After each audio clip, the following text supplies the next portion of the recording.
ngobrolin kesehatan bareng aku, Bidan Oni. Hari ini kita akan ngobrolin soal hormon-hormon yang berperan dalam persalinan. Harapannya setelah kalian nanti selesai menonton video ini, kalian bisa lebih percaya, trust your body, bahwa sebenarnya tubuh kita ini memang sudah didesain sedemikian luar biasa untuk menjalani proses persalinan. Jadi nggak ada alasan untuk lebih ragu-ragu atau takut menghadapi persalinan. Nah, seperti kita tahu, sebenarnya hormon itu memegang peranan penting dalam tubuh kita. Mulai dari kita menstruasi, kemudian nanti ketika terjadi ovulasi, kemudian nanti ketika terjadi pembuahan, kehamilan, bahkan ketika kita hamil menjaga supaya bayi kita tetap sehat, itu juga hormonal. Bahkan beberapa keluhan dalam kehamilan pun tersangkanya juga adalah hormon. Dan hormon ini akan tetap memegang peranannya hingga nanti saat kita jelang persalinan dan menyusui. Itu semuanya memang hormon ini memiliki peran yang cukup penting di dalam tubuh kita. Di akhir trimester 3, hormon-hormon di dalam tubuh kita ini akan mengalami perubahan yang cukup drastis. Yang ini nantinya akan memberikan efek domino sehingga ujungnya itu terjadilah suatu persalinan gitu ya. Hormon yang pertama adalah prostaglandin. Mungkin kalian sudah sering mendengar tentang prostaglandin, apalagi kalau kalian udah nonton video tentang induksi alami. Karena memang di sperma pun ada prostaglandin. Nah, prostaglandin ini gunanya adalah dia untuk melunakkan serviks.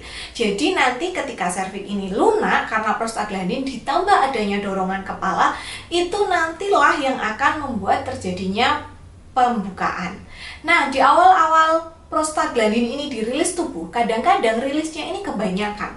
Nah, rilis prostaglandin yang kebanyakan ini kadang menyebabkan keluhan seperti diare. Jadi kalau misalnya kalian di trimester 3 terus sering mules, terus mungkin diare, nah itu bisa jadi karena memang tubuh kita sedang merilis hormon prostaglandin ini. Bayi ternyata juga memegang peranan penting untuk merangsang keluarnya hormon. Jadi di trimester akhir ketika bayi sudah merasa siap untuk dilahirkan, dia akan mengeluarkan zat-zat kimiawi yang tugasnya adalah satu, memastikan agar paru-paru bayi ini benar-benar matang, dan yang kedua adalah untuk ngasih sinyal ke plasenta sehingga plasenta akan mengeluarkan hormon estrogen dan kortisol. Prostaglandin, estrogen, dan kortisol ini bersama-sama akan membuat tubuh menyadari bahwa oh, ini persalinannya sudah akan dimulai nih, dan tubuh akan merilis hormon kecintaan kita bersama, yaitu hormon oksitosin. Oksitosin ini yang akan nantinya membuat kontraksi kalian itu semakin lama semakin adekuat dan akhirnya persalinan pun terjadi. Jadi walaupun kayaknya mungkin kurang nyaman ya kalau kontraksi terjadi, mungkin rasanya nyeri, mungkin rasanya ingin garuk-garuk tembok, tapi percayalah bahwa kontraksi itu, gelombang cinta itu yang akan membawa kalian lebih dekat kepada bayi. Nah, kalau misalnya nih ketika kita melahirkan kita merasa takut, stres, cemas, panik, maka tubuh kita ini akan mengeluarkan hormon lagi yang dia itu juga memegang peranan penting, yaitu hormon adrenalin atau katekolamin. Nah, hormon stres ini itu kalau misalnya keluarnya di awal-awal fase persalinan, itu justru akan membuat tubuh ini kayak wah, ini lagi dalam bahaya nih. Ya udah, karena lagi dalam bahaya, persalinannya dilambatin aja. Akhirnya kontraksinya jadi jelek, oksitosinnya makin turun, sudah tidak adekuat lagi, persalinannya menjadi semakin lama gitu ya.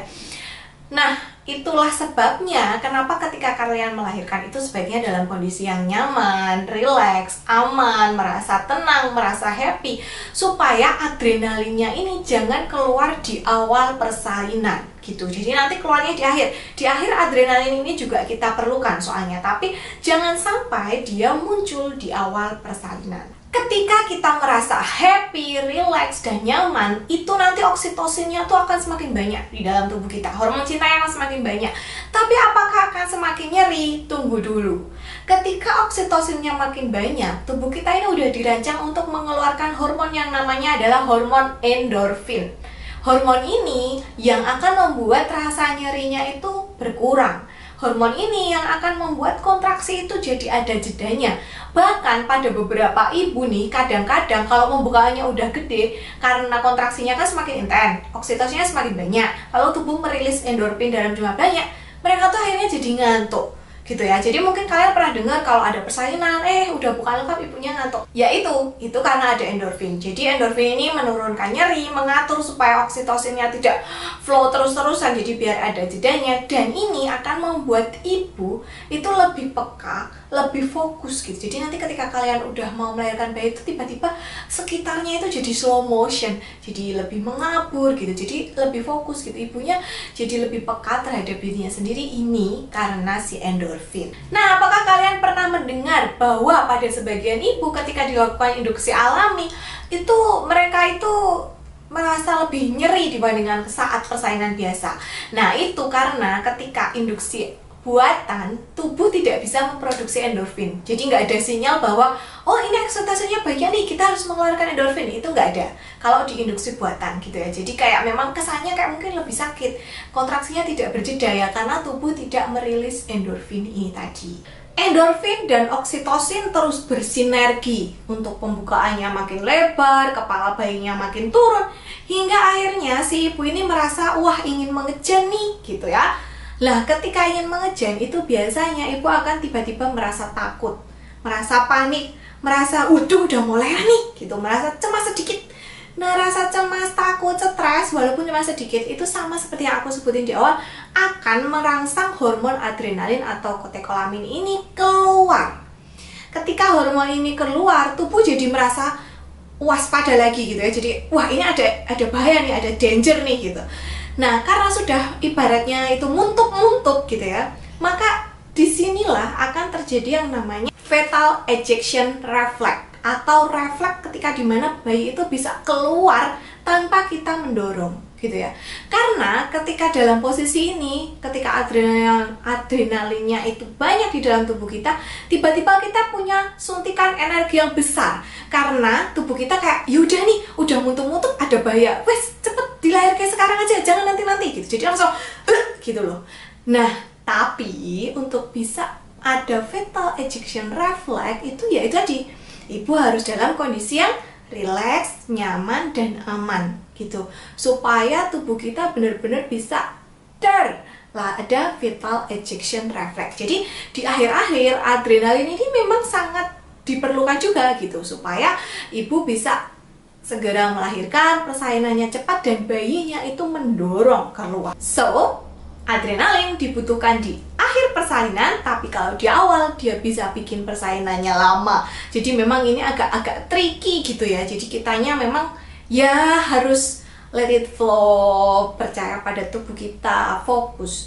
Dan adrenalin ini yang ada di tubuh bayi yang akan membuat dia menarik nafas pertama ketika dia baru aja keluar dan akan menangis gitu. Nah, hormon terakhir adalah ketika bayinya sudah lahir, sudah IMD, maka tubuh kita akan mengeluarkan yang namanya prolaktin.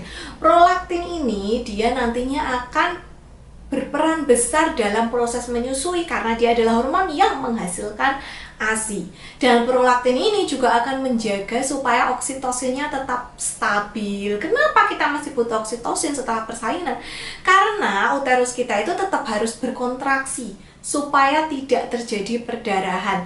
Dan karena tadinya kan gede si bayi ya, dia mau kembali lagi ke ukuran normalnya itu dia juga butuh waktu ibu-ibu. Jadi memang harus berkontraksi. Itulah kenapa kadang-kadang habis menyusui mungkin mules. Nah, itu karena oksitosinnya sedang bekerja. Itu tadi kisah perjalanan hormon-hormon dalam persalinan. Semoga cukup jelas ya, aku berusaha menyampaikannya dengan sesederhana mungkin. Jadi percayalah bahwa tubuh kita itu memang sudah didesain sedemikian rupa. Bayangin aja satu hormon misalnya adrenalin, itu di awal bikin persalinannya lama, kalau muncul di akhir malah bikin bayinya bisa segera lahir. Itu kan ya, itu efek perlindungan tubuh kita sih gitu. Kayak kalau di awal, wah ini bahaya nih, jangan lahiran sekarang gitu. Tapi di akhir, wah udah muntuk-muntuk nih, udah lahirin aja, terus kita menyelamatkan diri. Ibaratnya seperti itu. Jadi percayai tubuhmu tahu yang terbaik, relax, nyaman, dan happy ya. Sampai jumpa di video selanjutnya. Silahkan klik tombol subscribe dan follow aku di Instagram. Bye!